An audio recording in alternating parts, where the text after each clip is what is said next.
Vamos falar sobre família hoje. Amém? Nosso tema hoje é a redenção da família. Diga isso, vamos lá? Amém? A redenção da família. Eu quero lembrar você que a redenção da família é um projeto de Deus. E nós temos esse projeto começando lá no Éden ainda, desde que o homem pecou e se afastou de Deus. Deus, na sua infinita graça, bondade e misericórdia, começou um projeto de redenção, ou seja, de salvação da família. E desde lá nós temos esse projeto de Deus, e Deus olhando para a família como algo lindo e maravilhoso. Nós vamos ler um texto de Atos, capítulo 16, versículos 30 a 34, e depois nós vamos olhar um pouco, fazer uma caminhada nesse projeto de Deus, de redenção da família. Atos 16, de 30 a 34. Antes de ler, deixa eu explicar o contexto. O contexto aqui é o seguinte: o apóstolo Paulo e Silas haviam chegado na cidade de Filipos, na Macedônia. E eles estavam pregando o evangelho de Jesus lá em Filipos. E todos os dias, enquanto eles iam orar num determinado lugar, havia uma moça, e essa moça era possessa de espírito maligno, espíritos malignos de adivinhação. E essa moça tinha donos, exploradores, homens que exploravam aquela moça, que ganhavam dinheiro explorando aquela situação de opressão daquela moça, de opressão maligna. E um dia Paulo olha para essa moça e falou diretamente com os demônios. Paulo diz assim: em nome de Jesus Cristo, sai dela. E os demônios saíram. E aquela moça ficou livre, ficou completamente liberta.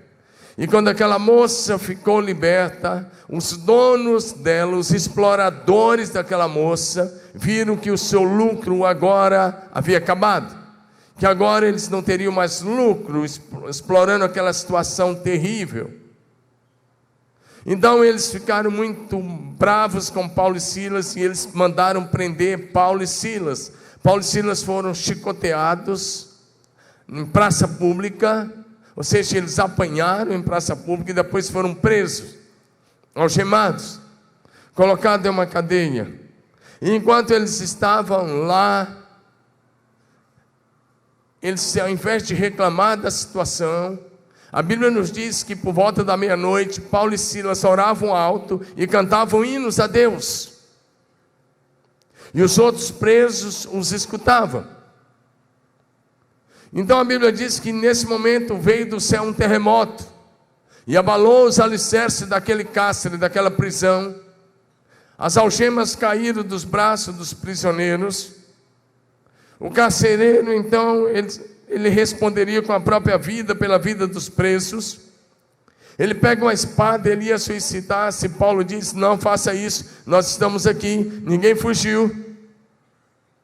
E esse é o contexto. E quando o carcereiro ouve isso, ele fica impressionado. Por quê? Porque ele tinha escutado os louvores, ele tinha escutado as orações.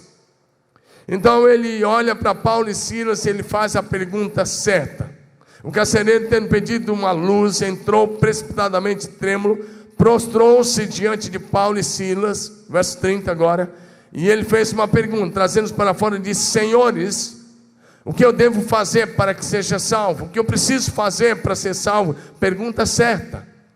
E Paulo disse: crê no Senhor Jesus Cristo e serás salvo tu e a tua casa. Diga amém. Vamos para o próximo versículo.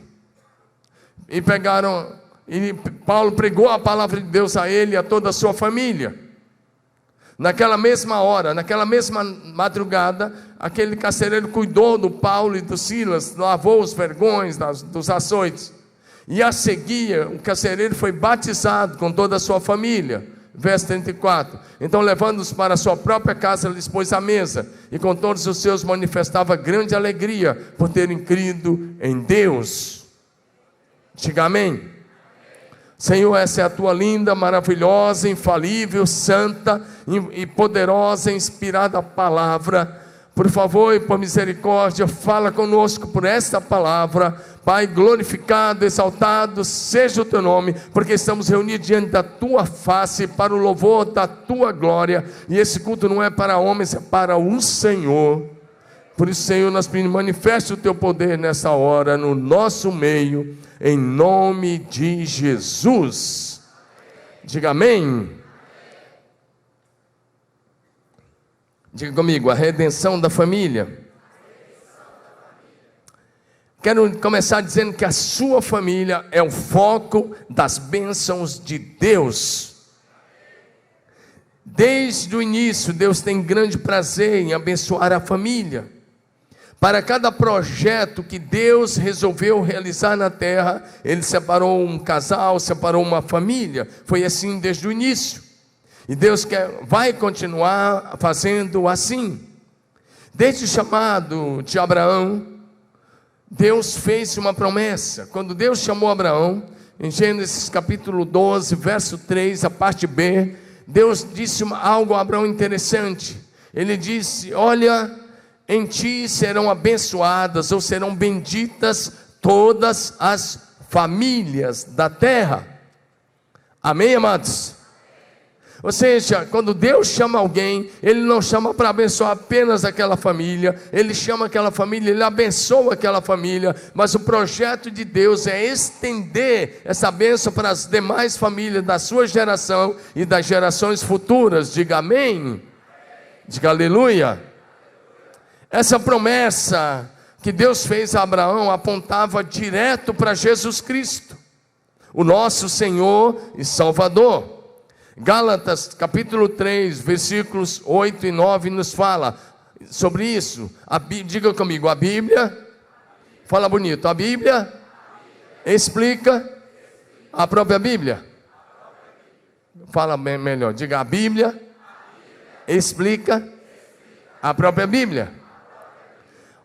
Gálatas 3,8 diz assim: ora, tendo a Escritura previsto que Deus justificaria pela fé os gentios, pré-anunciou o Evangelho a Abraão, quando disse: em ti serão abençoados todos os povos, ou na outra versão, serão abençoadas todas as famílias. Versículo 9, vamos lá?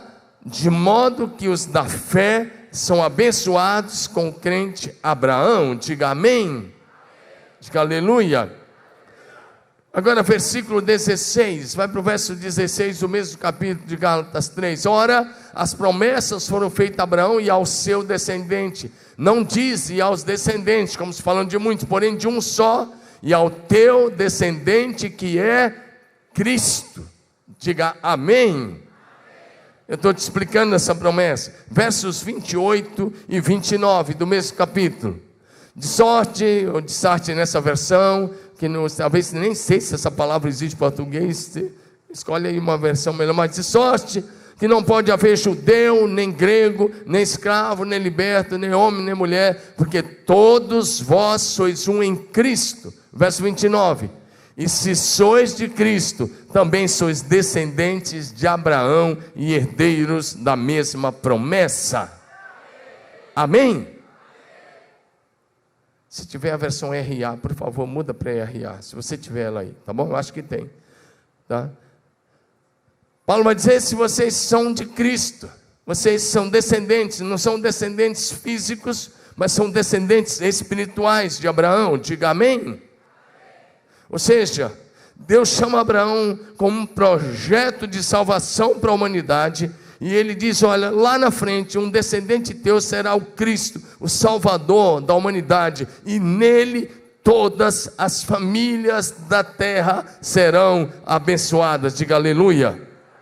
Levanta sua mão e diga assim bem bonito: a minha família, fala, a minha família está debaixo dessa promessa que Deus fez a Abraão. Amém? Se a sua família está em Cristo, sua família está debaixo dessa promessa. Amém? Toma posse disso. A bênção para a família está na pessoa de Jesus Cristo. Porque não há bênção verdadeira e nem felicidade verdadeira para a família longe de Jesus. Levanta sua mão e diga assim: Jesus Cristo. Mas assim, eu estou procurando dar o meu melhor. Você vai dar o teu melhor aí. Porque se você está fazendo aí, seu culto não vai ser aceito. Você quer que seu culto seja aceito ou não? Sim ou não? Seu culto tem que subir. Então levanta sua mão bem bonita e diga assim. Diga: Jesus Cristo é a única esperança para a família atual. Ele é a única esperança para mim e para a sua família. Diga aleluia. Vamos lá então. Nós vamos fazer uma caminhada bíblica. Sabe o que é caminhada bíblica? É quando você começa e faz uma jornada mostrando alguma sequência na história. E nós vamos fazer isso hoje. Eu espero fazer isso em alguns minutos. E eu quero encerrar dentro do horário. Nós temos um projeto de encerrar os cultos dentro do horário. Não sei quando é dia de chegada de face a face. E nós vamos encerrar. Amém ou não amém? Nosso Tadel está em novo formato. Não falta, hein? É só 1h30. 9h30 para tudo, 10 horas você já está em casa. É para estar em casa. E está sendo maravilhoso. Não falte, terça-feira, tá bom? Fiz a promoção já. Ok, em primeiro lugar, para preservar a humanidade, Deus escolheu uma família. Leia isso comigo, vamos lá? Para preservar a humanidade, Deus escolheu uma família. E aí eu quero olhar rapidamente com você para a família de Noé. Mas antes de olhar para a família de Noé, deixa eu explicar o contexto. O contexto é no meio do qual a família de Noé estava vivendo. Deixa eu explicar um pouquinho.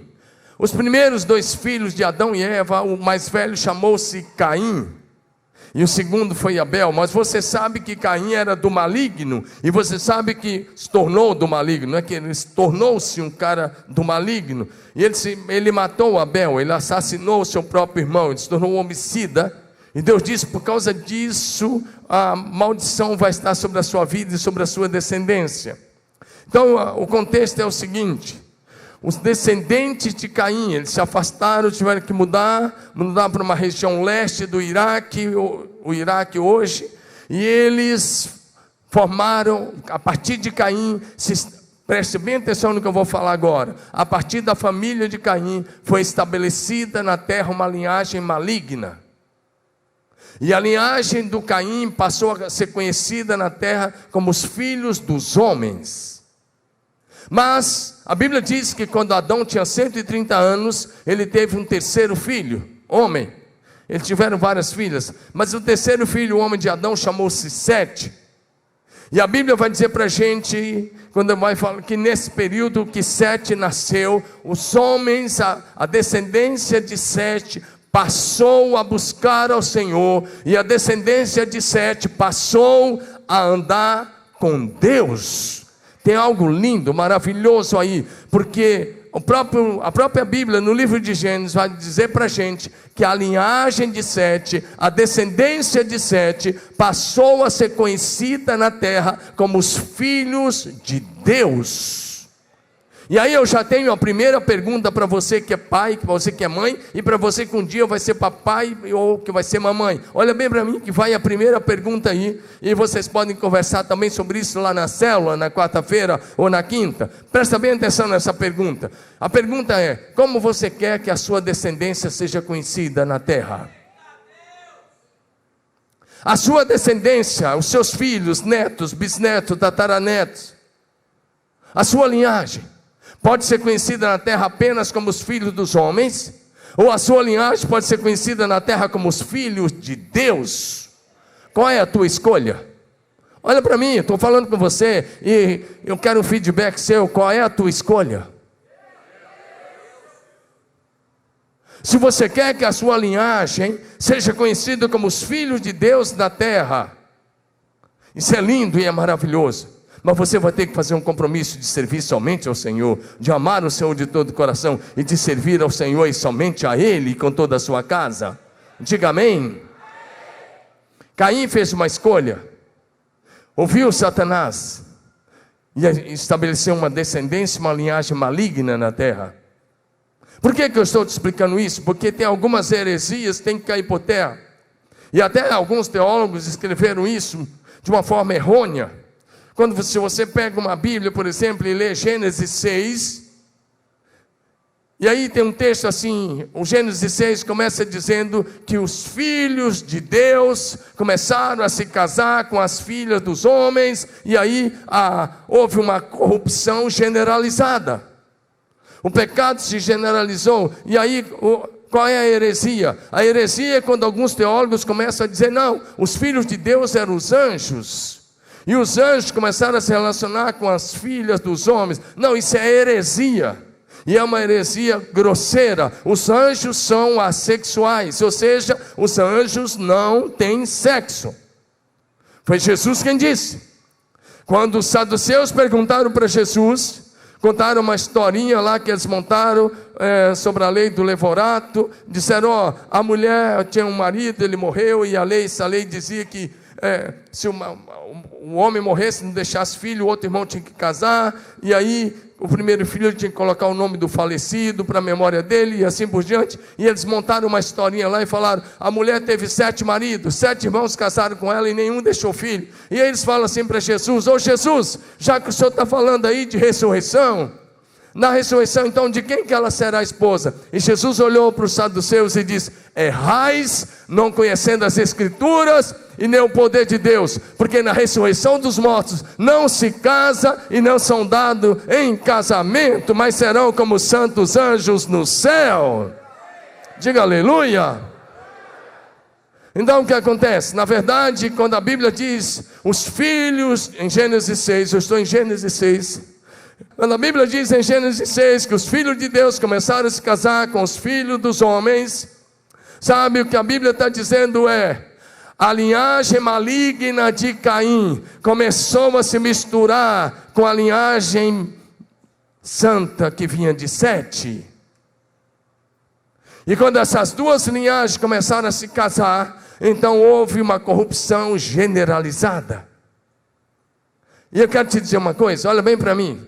Se você pegar a importância, o assunto que eu vou pregar hoje, dava para pregar 7 mensagens, mas eu vou tentar pregar em uma, para te ajudar, amém? Porque eu podia pregar só aqui, mas presta atenção numa coisa, os grandes homens da Bíblia, olha bem nos meus olhos, os grandes homens da Bíblia, todos eles, os grandes homens e mulheres da Bíblia foram da linhagem de Sete. Olha a importância que eu estou te dizendo, você está pegando isso? Você está pegando? Pode pegar, desde os filhos de Sete, Enoque, Noé, Abraão, o José, o Moisés, o Davi. E você quer saber de uma coisa? E Jesus Cristo, segundo a carne, veio da linhagem de Sete. E quero te dizer uma coisa, eu e você somos dessa mesma linhagem. Sabe por quê? Eu vou começar dizendo isso a você, porque agora eu entro no primeiro ponto. Quero lembrar de Noé. Noé era da linhagem de Sete, e Noé não havia se contaminado. A esposa de Noé era da linhagem de Sete. Os filhos de Noé casaram com mulheres que eram da linhagem de Sete. Diga amém. Diga amém. Então vamos ler o texto agora que você entendeu o que está acontecendo, qual é o contexto. Vamos ler esse texto de Gênesis capítulo 6, o primeiro texto que eu quero ler com vocês, Gênesis 6. Eu quero ler com vocês versículos 7 a 13. Gênesis 6, 7 a 13. Disse o Senhor: farei desaparecer da face da terra o homem que criei, o homem e o animal, os répteis e as aves dos céus, porque me arrependo de os haver feito. Agora, olha o que o texto diz sobre Noé. Porém Noé achou graça diante de Deus, ou seja, a vida de Noé, o estilo de vida de Noé agradava ao Senhor Deus. Eis a história de Noé, e olha o que o Senhor diz através das Escrituras. Noé era um homem justo e íntegro entre os seus contemporâneos. A corrupção era generalizada, a depravação era generalizada, mas a Bíblia diz: Noé era justo e íntegro no meio de tudo isso. E o texto continua: Noé andava com Deus, e ele gerou 3 filhos, Sem, Cã e Jafé. E aí o que a Bíblia diz: a terra estava corrompida à vista de Deus e cheia da violência dos homens. Viu Deus a terra, e eis que estava corrompida, porque olha o que o texto está dizendo, todo ser vivente havia se corrompido o seu caminho na terra. Então disse Deus a Noé: resolvida acaba toda a carne, porque a terra está cheia da violência dos homens. Eis que os farei desaparecer juntamente com a terra. Deixa eu começar te dizendo uma coisa.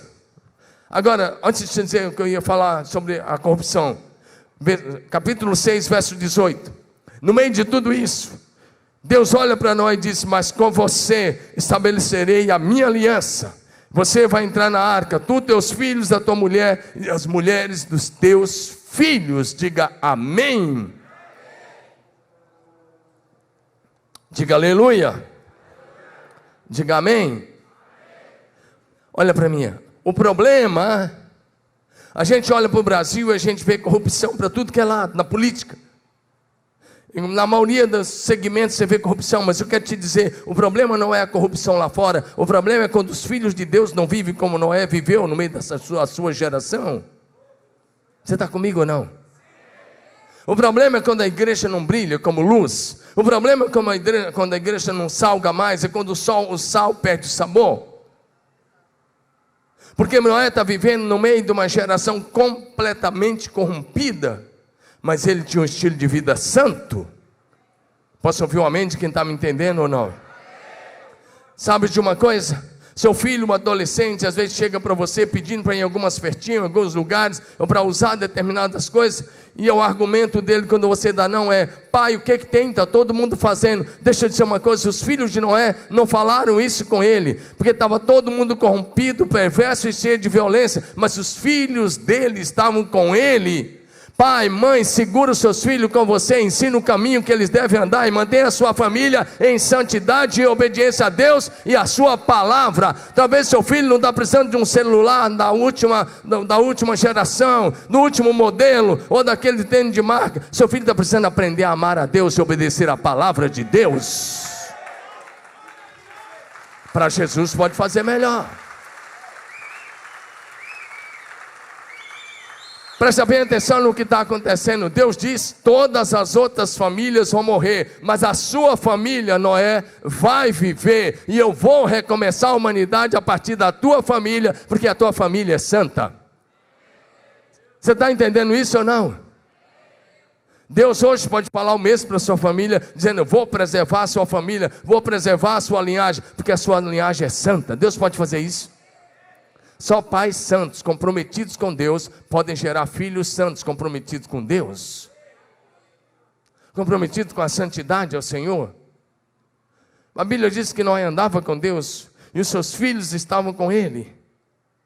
Todas as outras famílias estavam corrompidas, perversas, cheias de violência, corrupção moral, ética, social, econômica. Olha para a sociedade. Todos eles seriam destruídos.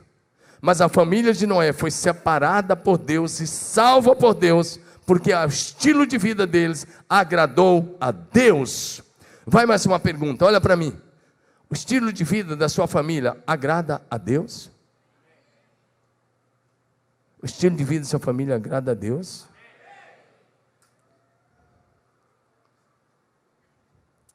É com você isso. Gênesis capítulo 7, verso 1, a Bíblia diz assim: disse o Senhor a Noé: entra na arca, tu e toda a tua casa. Olha o que Deus diz: porque reconheço que tem sido justo diante de mim. Esse homem está sendo aprovado por Deus. Deus está dizendo: o teu estilo de vida é santo e é justo diante de mim. Não eram os homens que estavam aprovando Noé, era Deus que estava aprovando. Gênesis capítulo 7, verso 5 em diante, o texto diz: Noé fez tudo segundo o Senhor lhe ordenara. Isso mostra que ele era um homem obediente. Tinha Noé 600 anos de idade, quando as águas do dilúvio inundaram a terra. Por causa das águas do dilúvio, entrou Noé na arca, ele com seus filhos, sua mulher e as mulheres de seus filhos. Ou seja, presta atenção para mim, olha comigo uma coisa. Lá na frente, muitos anos depois de Noé, a Bíblia fala de um pai que era típico sal que perdeu o sabor e a luz que não brilhava mais, Ló. O Ló morava na cidade de Sodoma e ele tinha 2 filhas.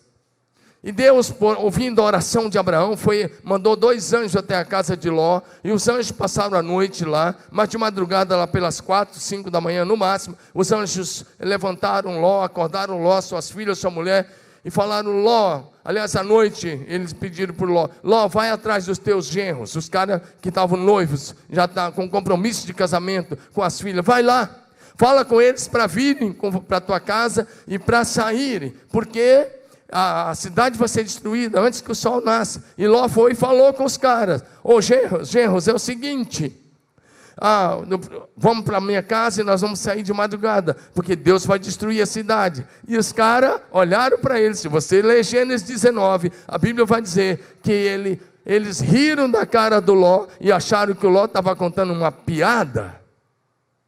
Ou seja, o Ló não tinha influência nenhuma, mas o Noé tinha influência. E os futuros genros do Ló morreram, junto com os habitantes de Sodoma e a própria mulher de Ló, porque ele não tinha influência mais nem sobre a mulher. Ela olhou para trás, você sabe disso. Ela demorou-se. Agora, olha para Noé. A família está fechada com ele. A família está unida com ele. Ele fica 120 anos fazendo uma arca, e os filhos estão trabalhando com ele. As noras estão com ele. É para entrar na arca, nós vamos entrar na arca. Olha para mim, sua família está fechada com você? Ou você fala A e o filho fala Z? Você fala A e a tua própria esposa fala: não é bem assim. Como é que vai lá a unidade da família? A unidade da fé da família? Como é que está lá na casa? Porque se a família estiver unida, haverá a bênção de Deus. Diga amém. Vou repetir, o grande problema não é a corrupção generalizada no Brasil. O problema é quando a igreja não vive como sal da terra e luz do mundo. Noé era um homem que tinha uma fé firme e inabalável. Levou 120 anos sendo criticado, mas ele não desistiu. E a Bíblia o chama de pregador da justiça. Diga aleluia. Diga amém. Você está cultuando a Deus ou está querendo dormir aqui? Essa cadeira não dá para dormir não, meu amigo. Vamos lá, dá o teu melhor aí, dá um glória a Deus aí, aleluia. Hebreus 11:7 diz: pela fé Noé, divinamente instruído acerca dos acontecimentos que ainda não se viu, mas pela fé, temendo a Deus, aparelhou uma arca para a salvação da sua casa, pela qual condenou o mundo e se tornou herdeiro da justiça que vem pela fé. Diga amém. Pai, mãe, olha para mim. Deixa eu te dizer uma coisa. Faça de tudo para salvar a sua família. Levanta sua mão e diga: eu vou fazer de tudo. Diga bonito: eu vou fazer de tudo para que toda a minha família. Nós vamos encerrar a mensagem mostrando uma família toda batizada com o Espírito Santo e com fogo. Amém? Então diga de tudo: toda a minha família será salva, batizada com o Espírito Santo. Agora diga: a minha descendência será poderosa na terra.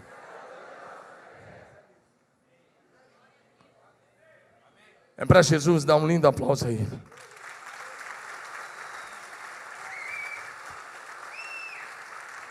Hoje eu quero encorajar cada pai, cada mãe aqui a viver de tal maneira que você estabeleça uma linhagem santa até que Jesus volte. Diga comigo: eu vou estabelecer. Diga: a partir da minha casa, nós vamos estabelecer uma linhagem santa até que Jesus volte. Esse é o meu compromisso e deve ser o compromisso de cada pai, de cada mãe aqui. Mas pai e mãe que quer fazer isso tem que estar firme na igreja, tem que estar firme na palavra, tem que andar com Deus. Segundo lugar, a história da salvação começou com o chamado de uma família. Diga isso, vamos lá. A história da salvação começou. E agora eu quero olhar rapidamente a família de Abraão, que eu citei um pouco aqui no começo. Tudo começou com o chamado do pai de Abraão. Na verdade, Deus chamou primeiramente o pai. E eu quero tocar nesse ponto, porque talvez, filho, você está aqui cumprindo o chamado que Deus fez ao pai. Seu pai não cumpriu, ou sua mãe não cumpriu, e agora Deus, na infinita misericórdia, está levantando você, porque Deus não erra nas suas escolhas, e quando Ele escolhe alguém de uma família, Ele vai até o fim. Ele insiste até que alguém se levante e fale: vou obedecer. Diga amém. O pai de Abraão chamava-se Tera, ou Terá. Gênesis capítulo 11, verso 31. Na verdade, tudo começa com o pai do Abraão.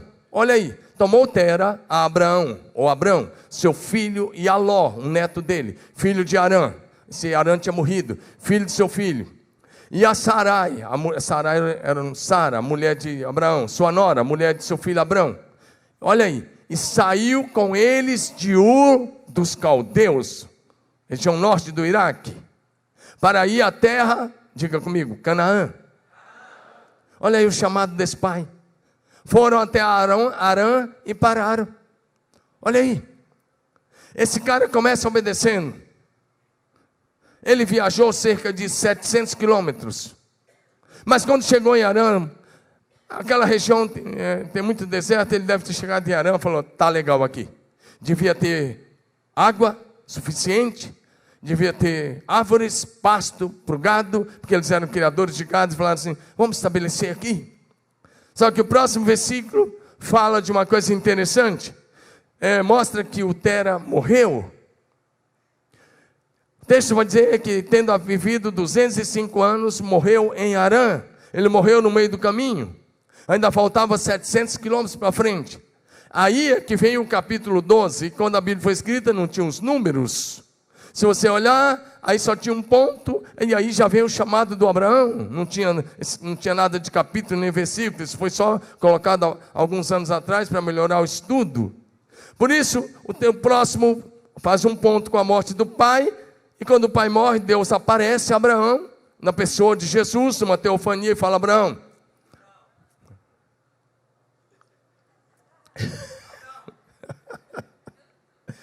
tem uns caras aqui que eu vou te contar, hein? Fala ótimo. Agora, presta atenção nisso. O pai morre, e aí vem Deus e fala: Abraão, vamos dar continuidade ao chamado. Por isso que eu estou tocando nesse ponto, porque eu já vi famílias que Deus foi lá e chamou o pai, ou chamou a mãe, chamou alguém, e eles não cumpriram, mas na hora certa, Deus foi lá e chamou o filho. Eu já vi família que Deus foi e chamou um filho, e aquele filho disse sim, mas depois não foi. Deus foi e chamou o mais novo, e o mais novo está cumprindo o chamado. Foi o que aconteceu aqui. Deus chama o pai. O nome de Abraão é um dos nomes que mais aparece, de homens que mais aparecem em toda a Bíblia. Sabe por quê? Porque ele deu continuidade ao chamado, ele obedeceu a Deus. No lugar onde aparece o nome de Abraão era para ser Tera, mas a obediência pela metade não é obediência. Diga comigo, obediência pela metade. Ah, não é possível. Você tem boca? Fala em nome de Jesus. Diga assim: obediência pela metade não é obediência. Não adianta andar 700 quilômetros, tinha que andar 1.400 quilômetros, era o caso. Amém? Aí Abraão anda os outros 700 quilômetros, se estabelece na terra de Canaã, Israel hoje. E aí, quando ele se estabelece lá, Gênesis 12, ora disse o Senhor Abraão: sai da tua terra, da tua parentela, da casa do teu pai, e vai para a terra que eu te mostrarei, de ti farei uma grande nação. Deus disse: eu vou te abençoar. Deus disse: eu vou fazer uma nação de ti. E Deus disse: eu vou abençoar você como pessoa, o seu nome vai ser conhecido, e por meio de ti, eu vou abençoar todas as famílias da terra. Diga aleluia. Diga: minha família está debaixo dessa bênção. Ou seja, Abraão andou com Deus, tornou-se amigo de Deus. 3 vezes na Bíblia aparece essa frase que ele se tornou amigo de Deus. Diga amém. Diga amigo de Deus. Diga: eu também sou amigo de Deus. Fala com convicção: eu sou amigo de Deus. Abraão tornou-se amigo de Deus. E o que é interessante é que Abraão ensinou toda a sua descendência a amar e servir ao Senhor. E assim ele nos deixou um grande legado de fé e de obediência a Deus. Você conhece a história, eu estou só recapitulando. A partir da família de Abraão, Deus formou a nação de Israel. E através dessa nação, Deus enviou o Messias, o Salvador, o Senhor Jesus Cristo. Diga amém.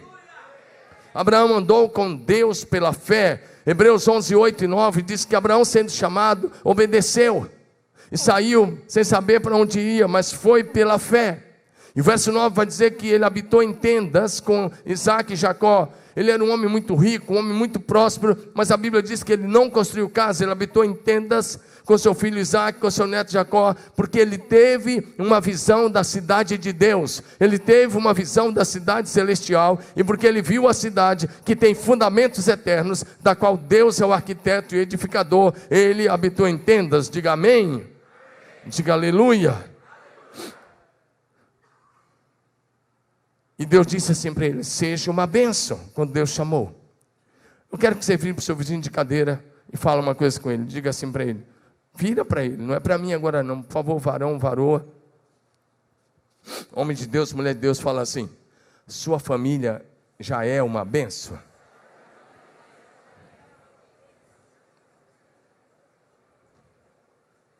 Porque Deus disse a Abraão: seja uma bênção. E a mesma palavra é que seja uma bênção. Sua família já é uma bênção. Se ainda não é, pelo menos pela fé. Diga: pela fé minha família é uma bênção. Diga: pela fé minha família é uma bênção. Amém, amados? Você vai ver que é possível. Eu quero encorajar cada pai, cada mãe a fazer um compromisso. Diga assim, leva sua mão e diga assim: a minha família. Fala bonito, a minha família é uma grande bênção para Marília e as nações. Diga aleluia.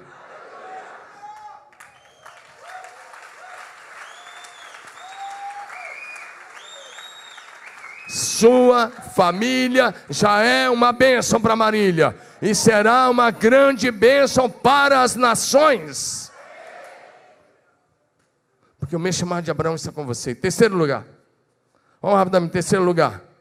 A Páscoa começou na família. A Páscoa foi, é e continua sendo a maior festa do povo judeu de Israel, da nação de Israel. Mas como é que a Páscoa começou? A Páscoa começou lá no Egito. E começou num dia em que Deus ia tirar os filhos de Israel do Egito. Deus estava encerrando o cativeiro. E nesse dia, a primeira coisa que eles tinham que fazer era celebrar a libertação, antes mesmo da libertação se concretizar. Diga amém. Amém. Diga assim: celebra a libertação, antes da libertação acontecer. Amém. Deus veio e falou com Moisés: Moisés, fala com os líderes da nação, para que cada família, pode colocar o texto, Êxodo 12, de 1 até 28, você vai colocando enquanto eu vou falando, porque eu não vou ler, tá bom? Muito obrigado. Deus chegou para a nação através de Moisés e disse: cada família dos israelitas, 3 milhões de pessoas, cada família israelita deve pegar no 10º dia, dia 10 do primeiro mês do ano, é como se fosse no dia 10 de janeiro, como fosse dia 10 de janeiro para nós, no nosso calendário, que o calendário deles é diferente. No 10º dia do primeiro mês do ano, Deus disse assim: cada família deve separar um carneirinho branco de 1 ano, sem defeito. Diga comigo: carneirinho branco de 1 ano, sem defeito. Então, no 14º dia, por volta das 3 horas da tarde, aquele carneirinho devia ser morto. E eles tinham que matar de tal maneira que não quebrasse nenhum osso. E depois eles tinham que comer, por volta das 18, 19 horas, o carneirinho tinha que estar assado, não podia comer nada cru, eles tinham que comer toda a carne, tinham que comer bem, porque tinha que comer o carneiro todo. Eles tinham que matar um carneiro. Hoje a gente olha a ceia e a gente pega aquele pedacinho de pão que é só uma isca, que não dá nem para uma tilápia, e a gente... Mas é só para simbolizar mesmo. Mas a ceia dos judeus, eles tinham que comer o carneiro todo. E se ficasse alguma coisa pela manhã, eles tinham que queimar. Agora, detalhe: cada carneirinho daquele apontava para o Senhor Jesus Cristo. Quando João Batista viu Jesus, João 1:29, o que ele disse? Ele apontou o dedo e diz: eis o Cordeiro de Deus que tira o pecado do mundo. E Jesus foi crucificado no auge da festa da Páscoa, na sexta-feira, dia 14, pelo calendário, no primeiro mês lá do calendário judaico, era na sexta-feira, era o primeiro mês do ano no calendário judaico, não é dia 14 de janeiro não vai sair falando isso não, nosso calendário é totalmente diferente. Mas naquela hora que Jesus, 3 horas da tarde, Jesus ficou na cruz das 9 da manhã às 3 da tarde, mas às 3 horas da tarde, quando Jesus falou, está consumado, naquela hora, estava sendo morto em Israel cerca de 220 mil carneirinhos, naquele mesmo horário, às 3 horas da tarde. Porque Jerusalém tinha uns 200 mil habitantes, mas na festa da Páscoa esse número se multiplicava umas 6 vezes, pulava para 1.200.000 em média. E esse 1.200.000 pessoas matavam o carneirinho e comiam como celebrando a Páscoa. E aí você olha, depois talvez você não entende por que Deus permitiu que o templo de Israel fosse destruído no ano 70. Sabe por que o templo foi destruído? Porque se o templo não fosse destruído, os judeus estariam sacrificando carneirinho até hoje. Então, como Deus enviou o seu cordeiro, todo sacrifício precisava cessar. Porque Ele é o cordeiro de Deus que tira o pecado do mundo. Agora, presta atenção em mais um detalhe. Lá no Egito, quando a Páscoa foi instituída, voltando, por favor, Êxodo 12, lá no Egito, quando a Páscoa foi instituída, eles tinham que colocar o sangue numa bacia, e depois tinham que pegar uma espécie de um pincel, alguma coisa assim, molhar no sangue, eles tinham que passar em cima na porta, na parte de cima da porta lá, eles tinham que passar nos 2 batentes, de um lado, batente ou de baixo, tinha que passar no batente e o da lateral. O certo é que, olha para mim, pega a essência, é que a maneira como eles passavam o sangue na parte de cima e nos 2 lados e embaixo, formava, se você colocasse uma linha, formava uma cruz.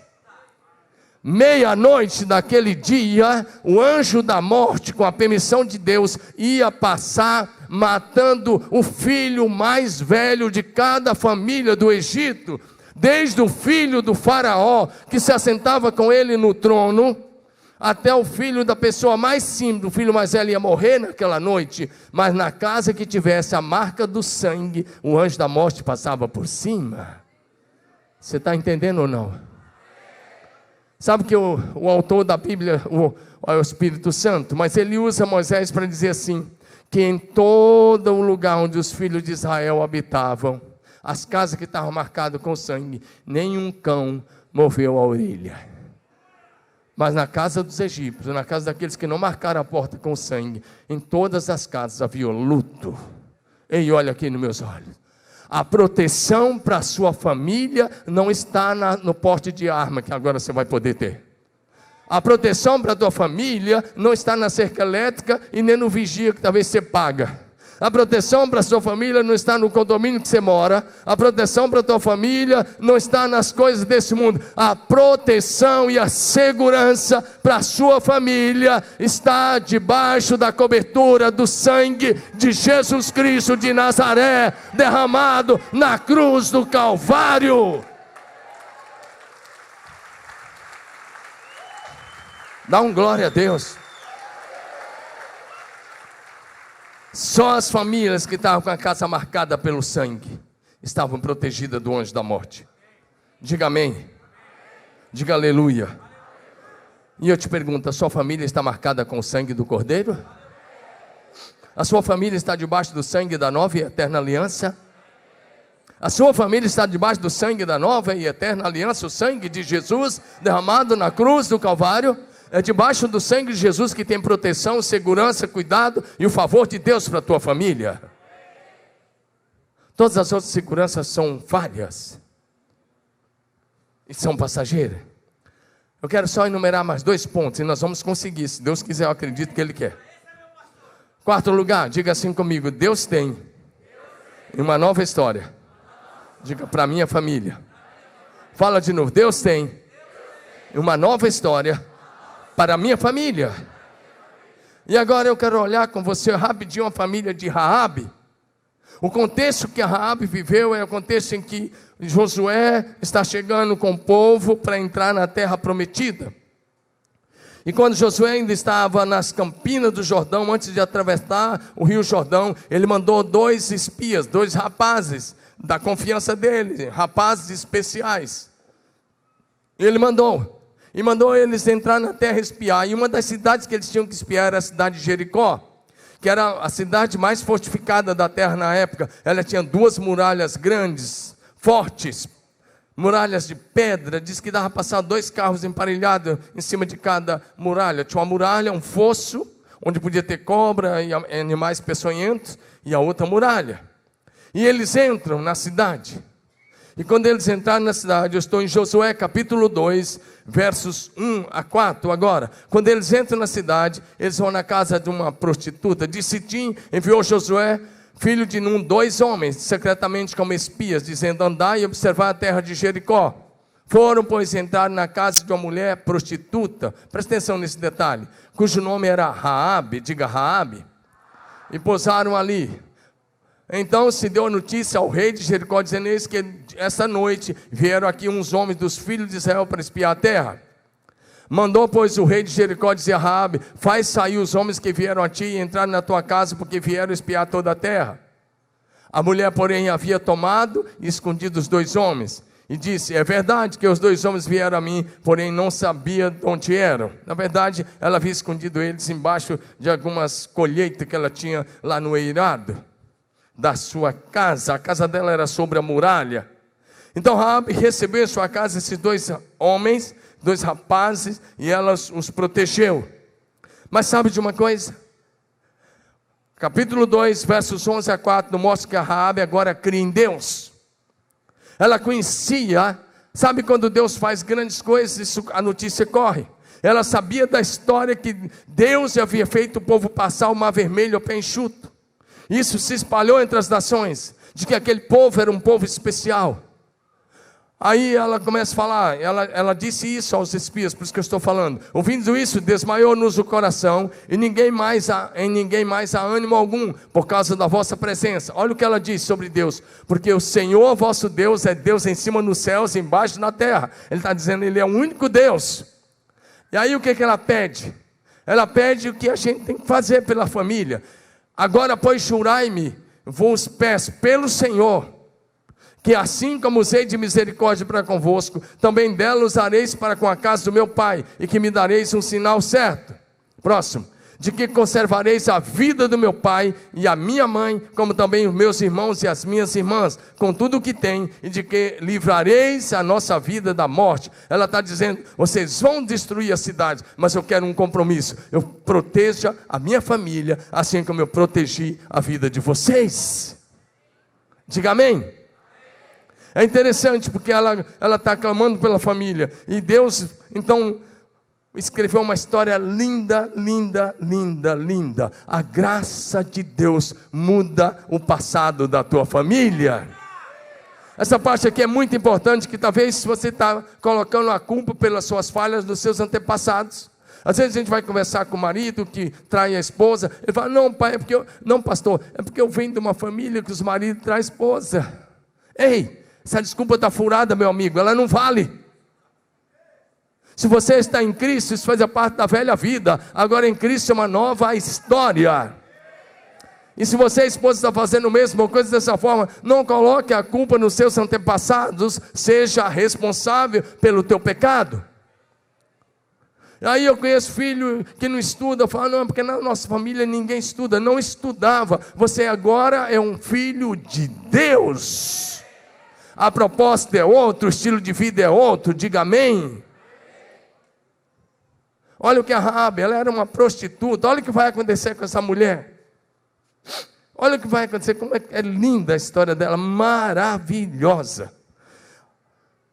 Versos 17 e 18. Os 2 espias disseram a Raabe, presta atenção, o que ela deveria trazer. Olha o que eles estão dizendo para ela trazer a família. Eles disseram assim, aqueles 2 rapazes: homens de Deus, disseram-lhe os homens: desobrigados seremos deste teu juramento, que nos fizeste jurar. se vindo nós à terra, não atares deste cordão de fio de escarlata, ou seja, uma corda vermelha. Presta atenção nesse detalhe da corda vermelha, a janela, por onde nos fizeste descer. E se não recolheres contigo, ou seja, você precisa trazer para dentro da tua casa, teu pai, tua mãe, teus irmãos, tuas irmãs, e toda a tua família, todos os teus parentes. Eles estão dizendo, quem estiver do lado de fora da tua casa vai morrer, mas quem estiver com você, e se a corda vermelha estiver na porta, eles vão viver. Diga amém. E aí o que acontece? Eles vão embora. E a Raabe, eles se escondem 3 dias, a história é interessante, depois eles vão para Josué e dão um relatório. E quando os filhos de Israel invadiram Jericó, depois de rodear 7 dias, e no 7º dia 7 vezes, aquela família, Raabe conseguiu, presta atenção o que ela fez, ela conseguiu trazer todos os seus familiares, parentes, para dentro da casa dela, e a corda vermelha estava na janela. Você não está entendendo nada, né? Você está achando que é simpatia, né? Deixa eu dizer, a Bíblia é uma linha só. No dia que o homem pecou, Deus matou carneiros, derramou sangue para cobrir o pecado. E desde lá, há uma linha apontando para Jesus Cristo de Nazaré. E essa corda vermelha apontava exatamente para Jesus. Queria derramar o seu sangue na cruz do Calvário.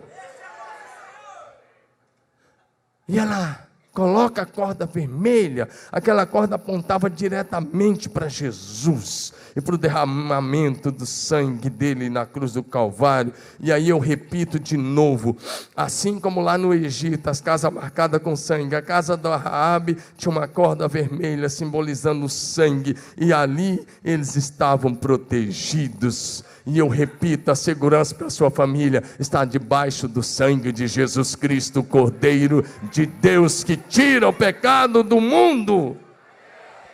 Então toda a família da Raabe foi poupada da morte no dia que a cidade de Jericó foi destruída. Josué 6, de 23 a 25. Esse texto nos mostra que olha aí, olha o que ela fez. Entraram os jovens desse filho, tiraram Raabe, seu pai, sua mãe, seus irmãos, tudo quanto tinha, tiraram também toda a sua parentela. Ela trouxe todos os primos, primas, sei lá quem, tio, periquito, papagaio, cachorro. Brincadeira. Também toda a sua parentela, e aí tiraram da casa, foram salvos. Diga, foram salvos. Se parasse aí já estava legal, não estava? Mas a obra de Deus é completa. Fala, a obra de Deus é completa. Diga, quando Deus muda a história de uma família, Ele faz infinitamente mais. Diga, infinitamente mais. Ela devia ser uma moça muito bonita, porque o Salmão casou com ela. Um dos rapazes que entrou lá chamava-se Salmão. Tem outros trechos que mostram o nome dele, mas eu vou direto para Mateus 1, versos 5 e 6, porque Mateus 1 é a lista genealógica de Jesus Cristo, ou seja, está mostrando os antepassados de Jesus, de Abraão a Cristo. Fala, Abraão gerou Isaac, Isaac, Jacó, Jacó, Judá, e vai dando a lista. E aí, sabe quem que aparece? Um tempo que o machismo era muito mais forte, um livro escrito por homens. Mas o que ele faz? Olha o que o Espírito Santo faz. Salmão, deixa o verso 5. Obrigado. Salmão gerou a Boaz, né?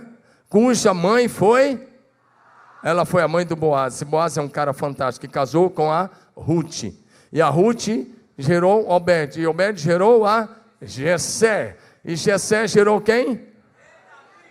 Deus mudou a história da Raabe. Ela era uma pessoa que não era de Israel, e ela se converte ao Deus vivo, ela casa com esse Salmão, e ela entra direto para a genealogia de Davi, e em seguida para a genealogia de Jesus Cristo de Nazaré. Diga aleluia!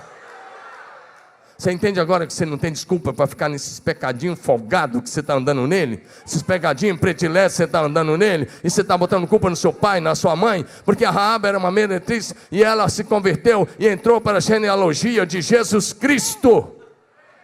A vida pregressa dela não comandou mais ela. Agora era uma nova história. Diga, uma nova história. Uma nova história, uma nova história. Se a sua família entrar em aliança com Jesus, ela vai viver uma nova história.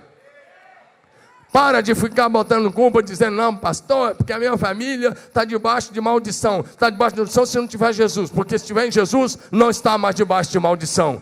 Cristo se tornou maldição em nosso lugar. Diga amém. Se você estiver em Jesus, você está debaixo da bênção. Amém ou não amém? Então você não tem desculpa para não ser uma bênção. A Raabe entra para a genealogia. Sabe que ela foi a tataravó do rei Davi. Olha o que acontece com essa mulher. Agora, se não bastasse, presta atenção, vai para Hebreus 11, 31. Hebreus 11, 31. Quero parar de falar de Raabe olhando Hebreus 11, 31. Porque Hebreus 11, 31 vai dizer assim, vai mostrar essa mulher, sabe no meio de quem? Dos maiores homens da história do Velho Testamento. Hebreus 11 é a galeria dos heróis da fé. E aqui na galeria dos heróis da fé entram pouquíssimas mulheres, mas uma delas é a Raabe.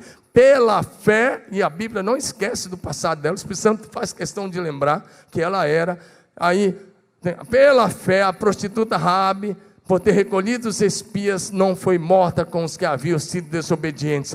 Pela fé, a Bíblia diz que ela recebeu isso pela fé. Sabe o que é Hebreus 11? A galeria dos heróis da fé. É onde entra o Abel, onde entra o Enoque, onde entra o Noé, onde entra o Abraão, o Isaac, o Jacó, onde entra o grande Moisés, mas onde entra uma ex-prostituta chamada Raabe, porque Deus tem uma nova história para a sua família. Eu quero te encorajar a criar filhos para entrar na galeria dos heróis da fé. Acho que você não entendeu. Você não entendeu, não é possível. Diga assim, levanta a mão e diga assim, meus filhos, diga melhor, a minha família vai viver de tal maneira que nós vamos entrar para a galeria dos heróis da fé. Eu não estou brincando com você, você tem que criar gente para a galeria dos heróis da fé, diga aleluia. Deixa eu te dizer, assim como Deus mudou o destino da família de Raabe, Ele muda o destino da sua família. Em último lugar, eu vou para o sexto ponto, último lugar, número 6, e a gente passa a régua aí, tá bom? Sexto lugar, quero que você leia comigo, diga assim, o Espírito Santo foi derramado sobre uma família. Amém?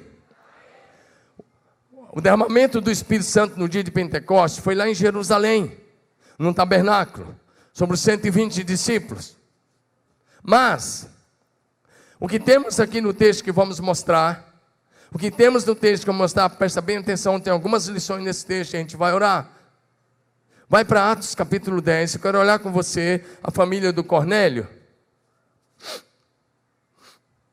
Uma família de italianos. Diga comigo, italianos. Fala italiano. Tem alguém aqui descendente de italiano? Tem mesmo, levanta a mão, descendente de italiano. Tem tudo isso. Então os ancestrais de vocês eram uma família de italianos. Vamos ver o que Deus fez numa família de italianos. Depois você vem me dizer para mim que italiano tem coração duro. Para com essa história de que italiano tem coração duro. É duro até que Jesus entre na história. E quando ele entra na história não tem coração que o Espírito Santo não possa quebrar. Amém ou não amém?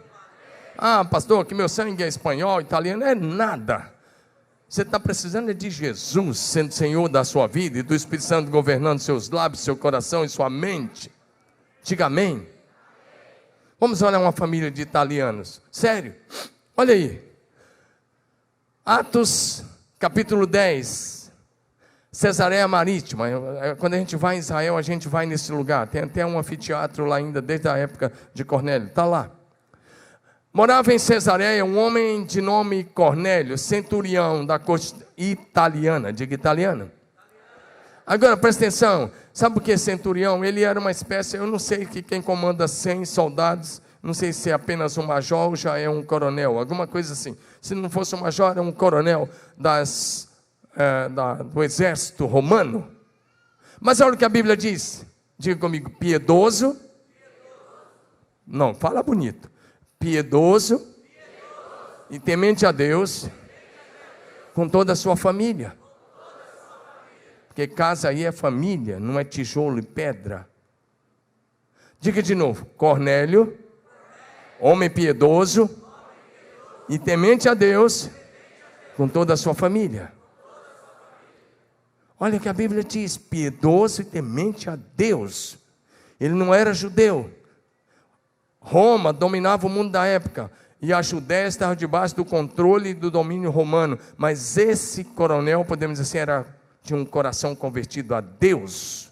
E o que a Bíblia diz, aí usa a expressão esmolas, mas essa expressão esmola não é legal, senão você vai pensar que é aquela esmolinha, não vou usar o termo, que você dá no semáforo, não é nada disso. No lugar de esmola, leia ofertas, diga ofertas no plural. Ele fazia muitas ofertas ao povo e de contínuo orava a Deus, Diga, orava a Deus. 4, verso 4. Cornélio, o anjo do Senhor apareceu a Cornélio e disse, acho que era no verso 3. Ele se observou claramente durante as 3 horas da tarde, hora nona, 3 horas da tarde, um anjo de Deus, que se aproximou e lhe disse, Cornélio, o anjo chamou ele pelo nome, Cornélio. Ele, fixando nele os olhos, possuído de temor, perguntou, o que é, Senhor? E olha o que o anjo lhe disse. Presta atenção nessa frase do anjo do Senhor a Cornélio. E o anjo lhe disse, eu vou ler oferta, que é o correto, tá? As tuas orações e as tuas ofertas subiram para a memória diante de Deus. Igreja, você está entendendo ou não? Deixa o versículo. Eu tenho uma pergunta. Mediante esse texto, o que é que sobe para a memória diante de Deus?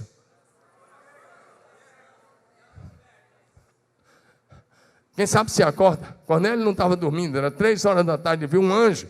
E o anjo do Senhor diz assim, Cornélio, as tuas orações e as tuas ofertas subiram para a memória diante de Deus. E quando as orações e as ofertas sobem, Deus desce e visita essa família. Você não está entendendo? Tem revelação aqui para você. Você já leu esse texto quantas vezes, passou por cima e não viu que as orações e as ofertas sobem para a memória diante de Deus? Por isso, Moisés diz ao povo, ninguém deve se apresentar diante do Senhor com as mãos vazias. Eu posso falar disso para você, não estou pedindo sua oferta, não, estou te ensinando a ser aceito por Deus. Eu e a minha esposa, nós não fazemos nenhum culto nessa casa sem ofertar, nenhum culto. Todos os 3 cultos nós ofertamos, todo domingo. E se tiver culto em qualquer lugar, e se nós somos noutra igreja e não tiver oferta, a gente fica triste, porque a gente quer ofertar alguma coisa, e não é esmola, é oferta. Porque nós entendemos que a nossa oração e a nossa oferta sobe para a memória diante de Deus. E quando as orações e as ofertas sobem, Deus manda o anjo na sua casa. Você não está crendo, né? Porque você não quer ser fiel, né? E você quer a bênção sem ser generoso. Eu quero dizer uma coisa, o que sobe para a memória diante de Deus? Olha bem para mim. Orações fervorosas e ofertas generosas. Vou repetir, quem sabe isso fica. O que sobe para a memória diante de Deus? Orações fervorosas e ofertas generosas. E aí o anjo fala com ele para mandar chamar o Simão Pedro. E o anjo, e você que fica por aí crendo numas profetadas que diz assim, o que você está esperando vai acontecer, sabe aquilo vai acontecer, sabe não sei o quê. Toma cuidado com isso, porque quando Deus fala, Ele dá SIC, RG, telefone, celular, Ele mata o Waze e dá tudo.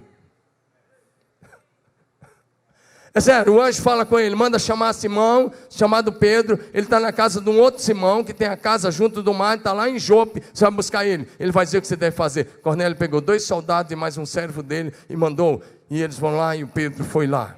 E o Pedro vai lá. Agora eu quero concluir dizendo algo lindo, maravilhoso que aconteceu. Atos 10, 23 nos mostra algo interessante. Porque o Cornélio, muitos anos depois da Raabe, fez a mesma coisa que a Raabe fez. Chamou parentes e amigos para dentro da casa dele. Atos 10, 23 vai dizer para a gente, começando lá no dia seguinte, levantou-se e partiu com eles, está falando do Pedro. E alguns irmãos, 6 irmãos foram com Pedro, está no capítulo 11. Eles saíram de Jope e foram até lá. No dia imediato entrou em Cesareia. Cornélio estava esperando por eles, tendo reunido seus parentes e amigos íntimos. Verso 24. Tendo reunido, verso 24, irmão. Tendo reunido seus parentes. Olha, o que Cornélio fez? Estava esperando por ele, tendo reunido seus parentes e amigos íntimos. O que é isso? Diga célula. Fala, célula. Quem que você deve chamar para a célula? Parentes e seus amigos.